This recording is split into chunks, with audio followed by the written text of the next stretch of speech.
and welcome to Talking Schmidt. I'm your host, Eric Schmidt. Hello, I'm Greg Burmeister. Greg, I saw an interesting thing on the way here. Oh, I am very interested. Well, good. I like interesting things. Sure, you might be interested in this interesting thing. So I'm on the, I'm waiting on the N train that brings me out here to you, and I hear screaming. Oh no! Yeah, from the other side of the, I'm waiting on an uptown going N train. Yep. And across the way are the folks waiting on the southbound. Yeah, down to Bay Ridge or the whatever it is. NQRW train. Yeah. And I hear screaming. And, most of the time when you hear screaming, it's someone just being a jackass. It's never anything actually serious. It's not interesting. Yeah, it's usually not interesting. But I turned around and saw, the subway was moving already. Oh. And there was a girl with her knee caught in the door. Oh no! Now, luckily, she was on the inside.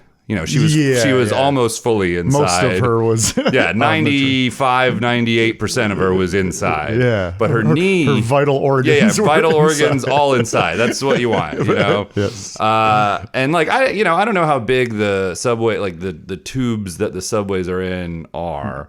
Yeah. But I imagine it's big enough to accommodate a knee sticking out. That's 2 feet. Yeah, a foot and a half. Right. So also what was, I guess, scariest to me was, and, it turned out it was an interesting thing going on. I was like, never seen that before. Yeah. But yeah, I thought they couldn't go. I thought the trains couldn't go. Yeah, if the doors are open. Yeah. Because, it was fully open by 6 inches or however big her knee was, I guess.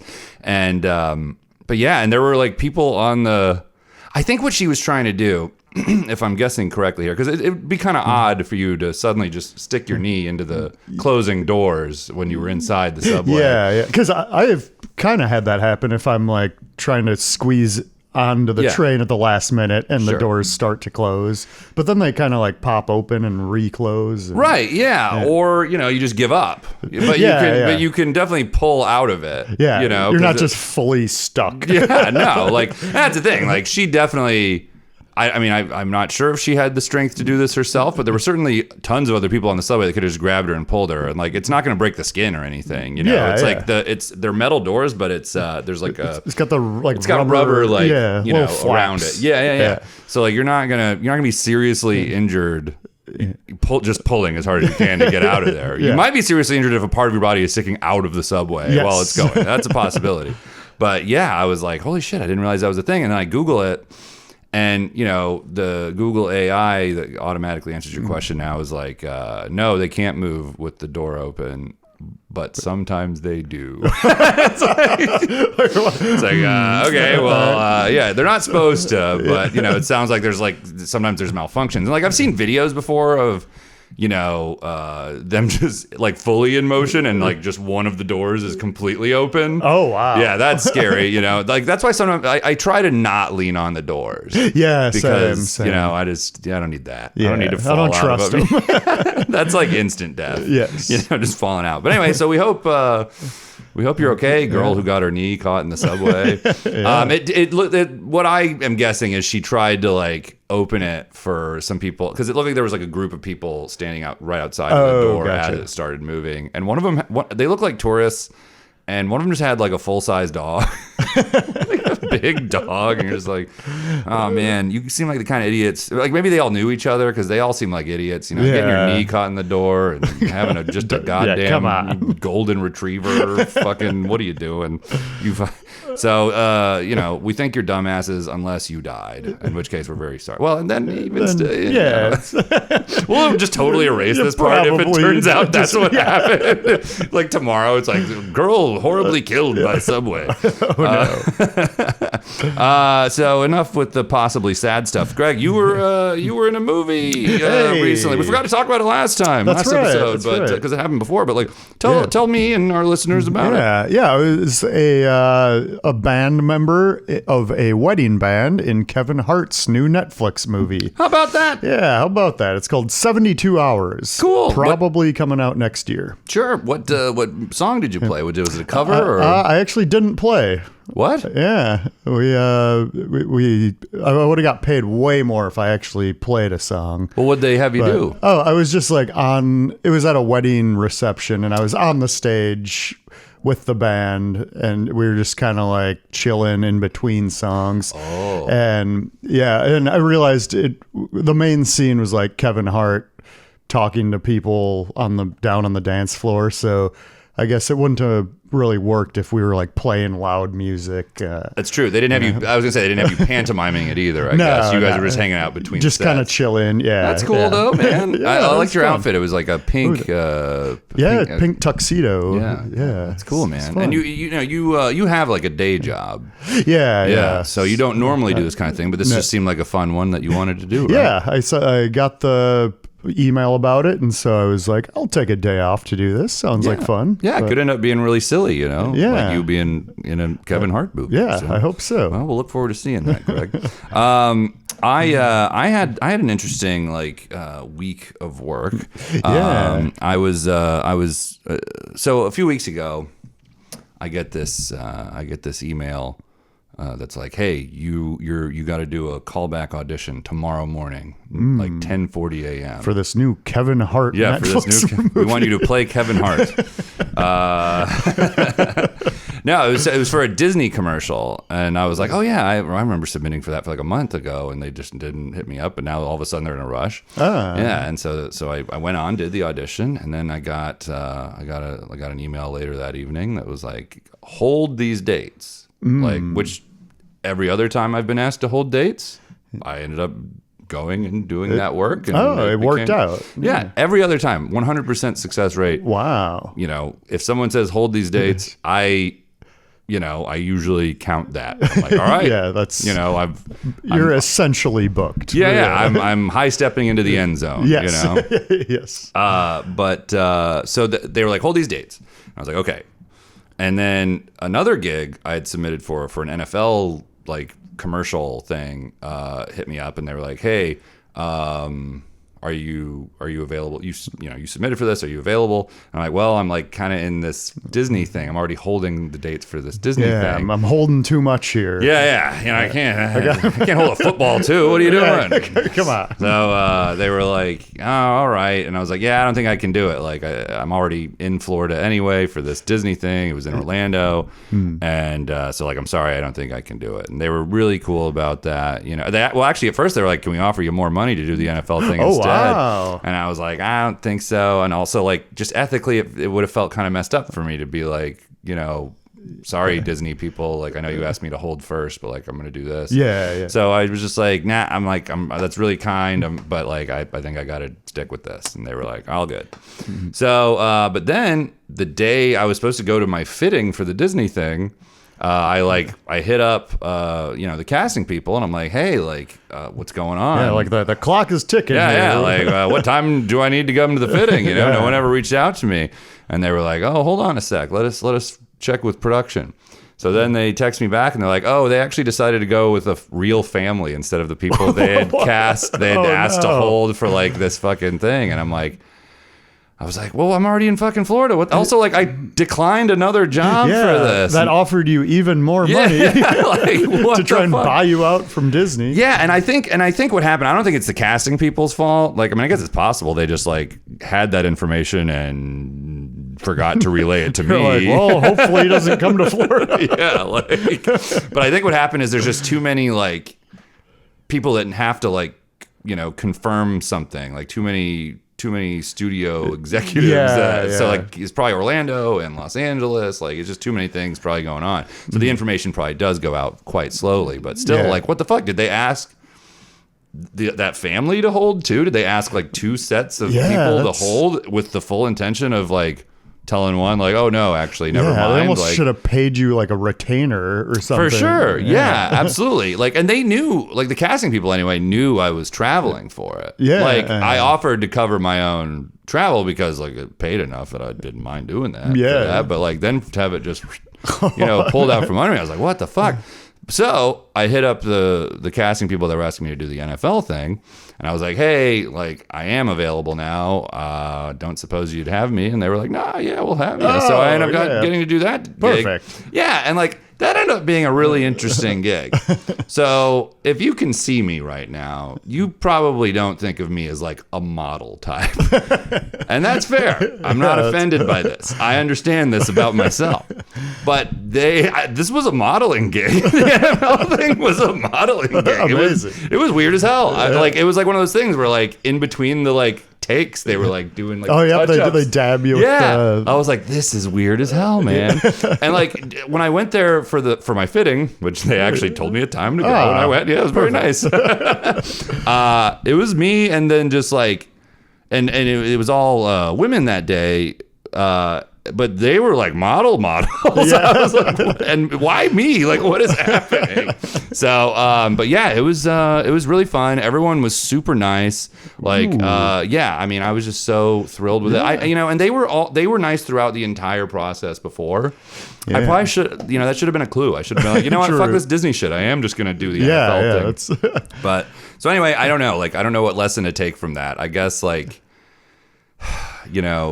like make sure, I guess, be more like, let them know you have another gig that's offering, so they can maybe be like, you know what, actually you should probably take that. I don't know that they would have, but maybe like more communication would have been good rather than like end. Disney just assuming you're available whenever they might possibly need you. So I was glad to get out of Florida earlier than planned, and come back to New York. I heard it was really hot down there. It was really hot, goddamn everywhere. It's been just real hot, man. Yeah, I was talking to my coworker last week, and I was like, "Oh, buddy, it's like 105 degrees here," and he sent me a screenshot of he lives in Orlando. Sent me like an Orlando weather app, and it was just like 120 or something. Feels like. Yeah. I was like, oh, mama. It's interesting you say that, because like, I mean, I grew up in Florida in like the Tampa Bay area, and I saw that they recently had a record high temperature, and it was only 100 degrees. Which seems odd. It seems like Tampa would have been hotter than that at some point, but I guess their actual temperature had never reached 100 before. It was always just, it felt like higher than 100. Yeah, but like, so I was like very surprised by that. So Florida's having record high temperatures, which, but they don't believe in that. So yeah, exactly. You'll be fine. You'll be fine. Don't worry about it, guys. So another thing that happened while we were, in between episodes was the Late Show, where you and I worked, and we met through that. Is going to be no more. Yeah, after this season, next May, I believe. Yeah, giving him a long time. Yeah, they still have an entire school year. Yeah, giving him a long 2 weeks. Yeah, which is nice, I guess. It's like a 10-month 2-week notice. Yeah, but so like I still know some people that work there, so do you. And the people I talk to seem to be convinced that it was mostly like a political thing. Now, obviously, as you and I know, that show, late night in general, the genre, the format is not as popular as it once was. It's a dying breed. Yeah. So, and like obviously that space, the Ed Sullivan Theater, is very expensive space to have. I'm sure that show on paper is losing money. Yes, 100%. Absolutely. But it is number one in late night, which I actually did not know. I would have assumed. I didn't know that until they announced this, and then I did a little research on my own and was like, I would have assumed Fallon, but I'm not saying that I prefer Fallon to Colbert. He's actually one of my least favorite. It's just the Tonight Show franchise, as a whole. Has largely been. I mean, it had a little bit of like a head start on everyone. It's existed. Geez, maybe since the 50s or 60s. But anyway, Carson had it for a long time, and then Leno took that over, and people just kind of stuck with that. Conan, and then Conan had it briefly. So I mean, I think the thing I'm like most worried about, well, I don't want to say most worried about, but one of the things I'm like pretty worried about is what's going to happen to that space, because I don't know of a more pop culturally relevant place than the Ed Sullivan Theater. Like the Beatles performance. Elvis. Justin Bieber. When Letterman was there. Yeah, when he tried to freestyle rap. It was terrible. Legendary. I mean, some legendary stuff has happened in that space, folks. We have to protect it. But yeah, like I just hope that, I mean, I'm sure it has historical site like protections, but I don't know what all that really offers. Yeah. I mean, I don't know if, I guess also I'm not sure what I would want for it. Like, would it be like a museum, or would it just continue to be?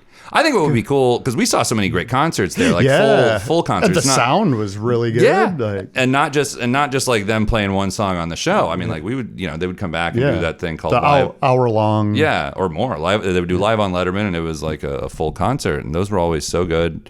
I mean, you'd have to charge a lot for tickets to make it like with only 470 seats. Yeah, but we got a lot of rich assholes in this town who could afford to do that. That's true. Not me. I'd still have to sneak in with the security. Hopefully they keep them. 53rd Street. Hopefully they keep our friends working security.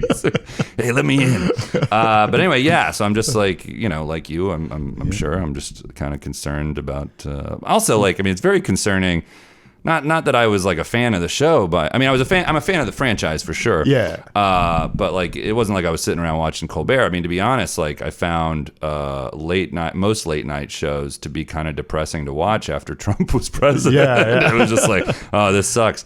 This sucks, and it sucks. They have to talk about, because like people are like, oh, they weren't always political. It's like, were you not watching Leno or Letterman in the 90s? They went heavily after the main point of all those shows. Yeah, I mean, Leno was still making Monica Lewinsky jokes well into the 2000s, well after Clinton was president. So, like, I mean, it does go both ways. And yes, I wish they didn't have to make jokes about Trump too. Yeah. But like, that's what you voted for. Yeah. I mean, Letterman would make fun of Trump all the time when I worked there in 2011. That was before he entered politics. Yeah, exactly. That was years before. Hell, he would come on and he'd make fun of him. Yeah. So, like, yeah, I don't know. I'm just like, I get it. I get that the argument that like, well, this is kind of a failing thing. Also, I think it was Samantha Bee recently was like, people look at the news all day. Like we have the news all day on our phones. Like we don't need someone at the end of the day to recap it. Tell us what's happening. Yeah. It's also just like some of the shit you're just like, this is too sad to joke about. This is too fucked up. And then also like Colbert became kind of like, I don't know, just mainstream Democrat lame. I agree. So now I will say this: I will defend one thing that I've seen a lot of people criticize. Like Mamdani and Brad Lander went on there when they were running for mayor. Well, one of them still is running for mayor, but so they went on and like Colbert asked him about, I don't know, just like Jewish relations, Israel, stuff like that. And people were like kind of mad about it. They were like, why did he like hammer him over this thing? And like, I'm pretty sure, and again, I wasn't in the meetings or anything, but like, I'm pretty sure they knew it was coming. And we're like, yeah, that's cool. Like, it'll give us a chance to talk about it in a way that hopefully voters will be like, okay, cool, this guy seems fine. Like, I don't think it was Colbert springing some gotcha shit. I mean, usually they have segment producers who like work, absolutely, who do like pre-show interviews with the guests, and I don't want to sound like a conspiracy theorist, but a lot of television is planned ahead of time. It's not like what Greg and I are doing. We're just flying off the rails here. But like, I'm pretty sure. There's a lot to criticize Colbert about for sure, but I don't think that was one of them. No. So, glad we're in agreement, Greg. Have you seen in the news, Jizzlane? I looked at it. I was going to say, it's funny. Every morning when I watch the news, you hear like 20 different pronunciations. Yeah, exactly. Like no two people pronounce her name the same. Jizzlane is a troubling. Jizzlane. That's a troubling pronunciation. I think if we were a regular TV show, if we were on like regular TV, I think they would have to bleep what I just said. That pronunciation, I think, would have before the show, the segment producer would go over. Hey, stop saying Jizzlane. We can't have Jizzlane. I thought that's how you said it. I don't know, man. Well, you pay attention to the news. Like it sure seems like what's about to happen is Trump's going to pardon her. Yeah, she's going to say he wasn't there. Yep. I think that's the deal that's being made here. Yeah. And that's also troubling. Yeah. It's also not a good sign for things. Now, I think actually there's quite a few obviously no one on the left, on the political left or moderate, whatever, is going to believe that. I think also there's a lot of people on the right who are not going to believe that. Yeah. Because I think they're already kind of being like, wait a minute. So like that's good, I guess. But like, what's going to be done? I guess what are we supposed to do about this? So anyway, that's going to be interesting. It probably happened this week. Like by the time this episode goes up, this I wonder what's going to happen. It'll be over. Yeah, it'll be over by then. Yeah, they already moved her to the minimum security facility, and I feel like that's just the final step before she just walks free. Yeah, or they murder her. Yeah, hopefully. Well, this is going to be a weird episode to look back on. Hopefully. I don't know. I don't know what to hope for in that. I mean, like, obviously she's like a terrible person, Like, I would like to see her still in prison.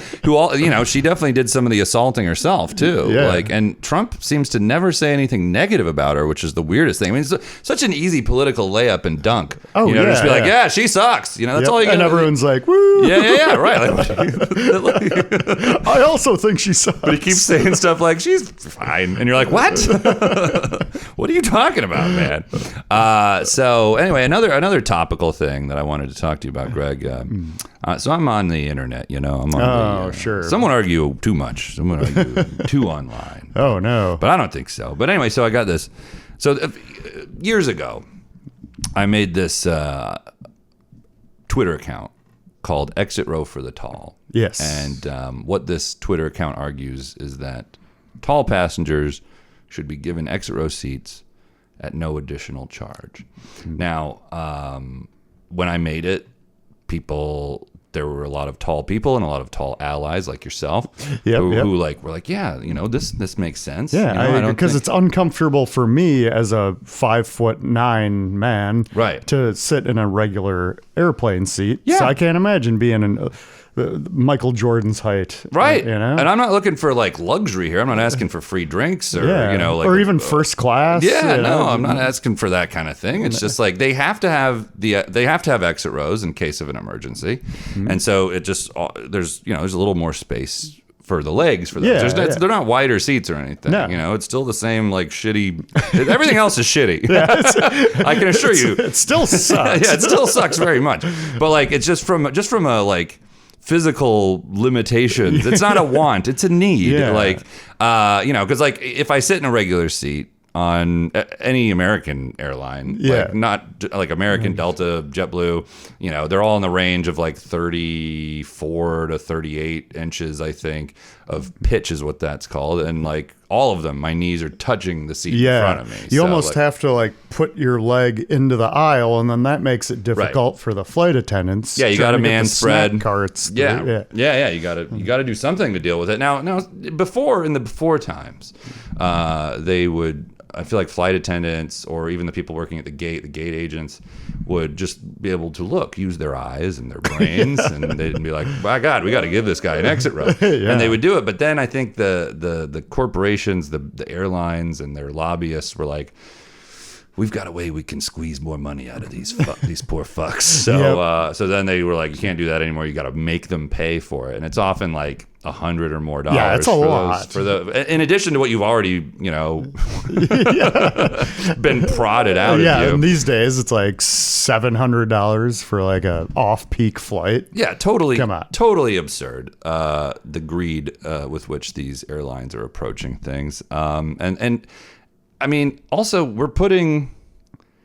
it's a little dangerous. Wouldn't you want someone tall and able-bodied instead of like someone who's just rich? So often I see quite old people. Yeah, exactly. Quite old and frail people in those seats, because they stole all the money. And they're still senators. It's like, retire, please, and stop hoarding the fucking exit rows, you bastards. But anyway, so like I feel like I've built a compelling case for my philosophy on this. Found out the other day something quite disturbing. Friend of mine, friend of the podcast too, if I'm being honest. Oh yeah, Franco Cotardo. Franco, yeah. He decided, very good friend of the pod. Yeah, right. One would think. Yeah. Oh no. Here we go. Just saying. So what he did was he he said he tweeted at that account that he does not agree with with its premise, and like it's just shocking that like someone you thought was a friend would have no empathy for the struggles. I think what happens, Greg, is some people, and God love them, God bless them, are so short, and they have this like chip on their shoulder about it. Yeah. But like, I mean, I'm an ally to short people. I call them short kings. You know, I'm part of the short king movement. I'm an ally to it. Yeah. So I guess I just thought, you know, there could maybe be some mutual respect. Yeah.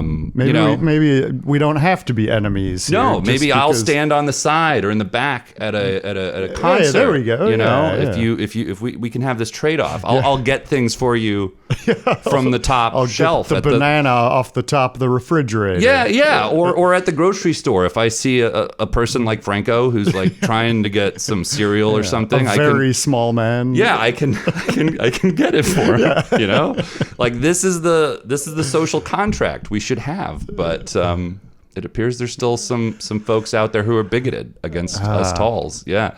Now, I have a dream. No, I'm not going that far. I don't think I'm quite to Martin Luther King level yet, but someday. I do hope one day little short children and little tall children can play together. That's all I ask. That's all. Oh man! All right.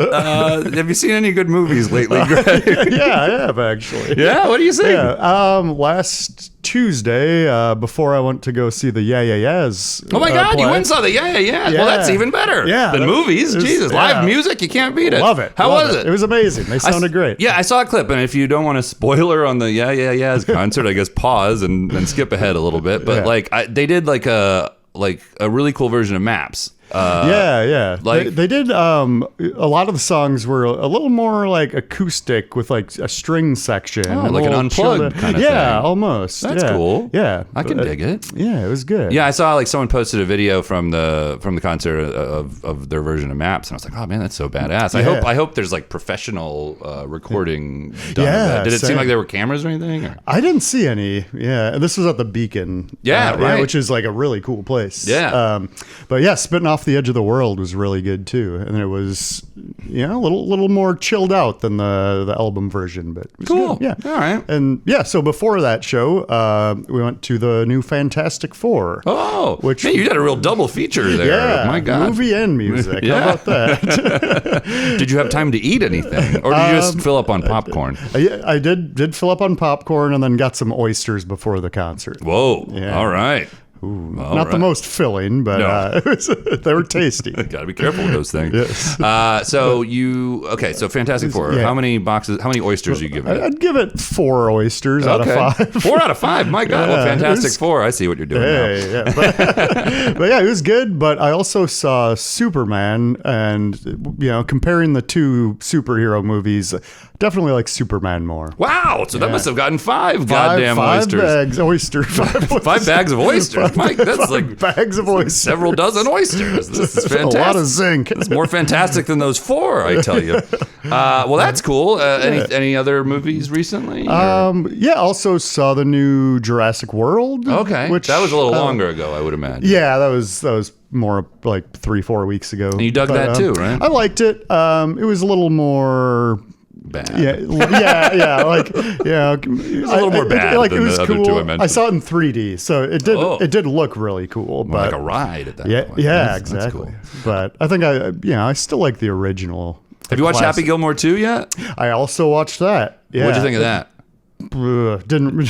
Didn't like it much. There were some fine like references to the old one. I didn't like that they used clips of the old one. That seems cheap and also weird. Just like they would just say like the exact same jokes word for word. Yeah. Like I love a good callback, like a reference, but when you're just recycling the exact, like copying and pasting from the first script, like seemed a little lazily done. For sure. I did like, well, that's kind of a spoiler. I won't say that. Like his, and this feels mean, but like his kids are not great actors. Yeah. And like, like I respect, letting your family be in the movie. Yeah, I'm not that opposed. Like, folksy, cute nepotism is fine sometimes, but like this, I'm just like, what are you doing? Yeah. This feels a little forced. And also, it's Happy Gilmore 2. If you're not a good enough actor for Happy Gilmore 2, that's just troubling. Yeah. There's a lot of troubling things in this podcast episode. I think my favorite part about that movie was Chubbs' son's he also just had the weird fake wooden man that he's like constantly just duct taping. Yeah. I did like that. It was too long too. Like I fell asleep. I like dozed off in the middle, like just for a little bit, and then like, caught myself and was like, all right, well, there's probably only 30 minutes left of this. I was, because I've been watching for an hour, and then I like hit the little remote thing, and there was just a full hour left still, and I was like, all of those. No, fuck this. I'm going to bed. I'll watch the rest tomorrow. Yeah, those types of comedy should never be more than 90 minutes. Yeah, exactly. This was a solid 2 hours. Yeah. So I am on Letterboxd, so I do actually, give stars for this kind of thing, and I gave that 2.5. Now 2.5 oysters. 2.5 oysters. You don't want to eat that half an oyster. It got a little damaged. Yeah. In the shucking process. Oh no. But yeah, I mean, like I felt I owed it a little bit. There were some things that were genuinely funny, and I really liked. There was a plot thing. There was kind of like a surprise plot thing that they do that I kind of thought was cool. So, but still, they didn't need to make this movie. Yeah. I feel the first one should have been left as it was. Yeah. I did see Naked Gun. Oh, I really want to see that. It's so good. Go see it on the big screen. Amazing. Like I gave it 5 stars. Like I thought it was so good. That's good news. Yeah, I've been excited about that ever since I heard Liam Neeson was the new Leslie Nielsen. Leslie Neeson. Yeah. Their names are similar. Yeah. But man, I'll think I'll just have to leave it at that because there's some surprises in it, and it's just so good. It really honors the original, but is also new and does its own thing, and it's just good news. It's in the same style, obviously. Yeah. The silly 100 jokes a minute. Kind of thing. You definitely miss some. Like you got to go in there. You got to go in there sober and on coffee, and so you can catch as much as possible. Those were some of my favorite movies when I was younger. Oh my god! Like every Leslie Nielsen movie. Yeah, was so good. I mean, the Naked Gun ones especially though. Yeah. And Greg, I went and saw it in the theater on Friday at 11:30 a.m. and there was hardly anyone else in there. It was amazing. It's the best time to go to a movie. I went to the AMC with the recliner thing. I love those. They just started putting those recliners in my local theater. I'm so excited. You're on your way to chillax. Yeah, now. buddy. But I went over to get some, and I don't normally go to the theater. Or if I do, I go to the small ones. The small little indie theater show and stuff. I forgot that at the mainstream theaters, the only size options for soda and popcorn are unsafe. It's an unsafe amount. Yeah. I was not well in the evening from it. Because I did eat the entire. I was like, which one's the small size of the popcorn? They're like, we only have 2 sizes. It's regular and then jumbo. And I'm like, such a scam. I'm like, I guess I'll take that. But I was like, I guess I'll take the regular. And then they were like, well, the jumbo is only $1 extra. Exactly. And I'm like, well, I'm definitely still not doing that. That is just wasteful. That's where they try to get you. It's like the regular is $14. The large is $14.50. It's like they're both 4 times bigger than what I need. And then I was like, and then I'll have this size. I didn't even ask. I was just this size of Coke, because I had to get a Coke that would or a size of Coke that would carry me through should I eat all of the popcorn. So I had to get a pretty big Coke, but still certainly not the biggest. They had garbage can size. It was they don't use the word small. What the fuck? I don't know. I mean, I know this has been done to death, but it is fucking weird, and we just let it happen. Yeah. We just let the big fat cats at AMC tell us how you can. I'm just gonna start bringing my own fucking popcorn. There we go. Bring popcorn. A little Ziploc bag. Gourmet popcorn. Ooh, now we're talking. I do love and I'm sure I could have popcorn that's just as good as theirs, but something about that Coke out of the yeah, thing, it's so good. It's the best. It's almost as good as cocaine. Oh, wow. Yeah. So putting and that you're going to out. need it for this Naked Gun movie. You're gonna need some cocaine, Yes. guys. So I saw that. Between those movies, I watched The Deer Hunter. It's on Netflix. Have you seen The Deer Hunter? No, I haven't. Buddy, that is a bummer of a movie. Oh, no. It is disturbing. It is, let me just say this: I learned a valuable lesson from that movie. I am never playing Russian roulette again. But yeah, so like, what interesting movie sandwich? Happy Gilmore 2, The Deer Hunter, and then The Naked Gun. Thank God The Naked Gun was good. I mean, The Deer Hunter is very good. I give The Deer Hunter 5 stars as well. Wow. Fantastic movie. But just you know what it's about? No. It's about these guys who end up having to go to Vietnam, and it just ruins their lives. Perfect. Which, like, of course, yeah. But anyway, really well done. Meryl Streep is in it. She's wonderful, and like, I mean, this feels weird to say. She's so pretty. I was like, Meryl Streep. Yeah, I get it. That? Yeah. I mean, like, she's pretty still, but like, I was like, wow, young Meryl Streep. Yeah, she can get it, as the kids say, you know.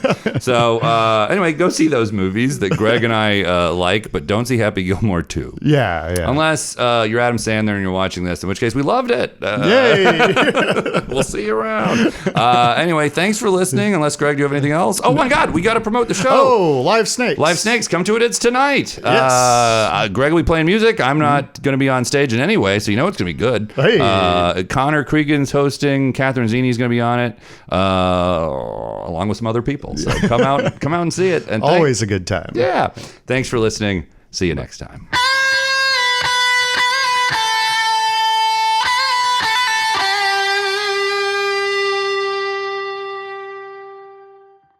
Talking Schmidt is recorded at Burmeister Studios in Astoria, Queens. Opening music is by Greg Burmeister. Closing music is by Greg Burmeister. Our intern is Jason Travis. If you like what you've heard, please like, follow, and write a review for us wherever you listen to podcasts. If you didn't like it, please keep listening to it, but keep your opinions to yourself. If you really liked it, you can find bonus episodes over on our Talking Schmidt Patreon page. Membership is just $5 per month, and it goes a long way to buy us the equipment and bourbon we need. Thanks in advance, and hope you're doing great.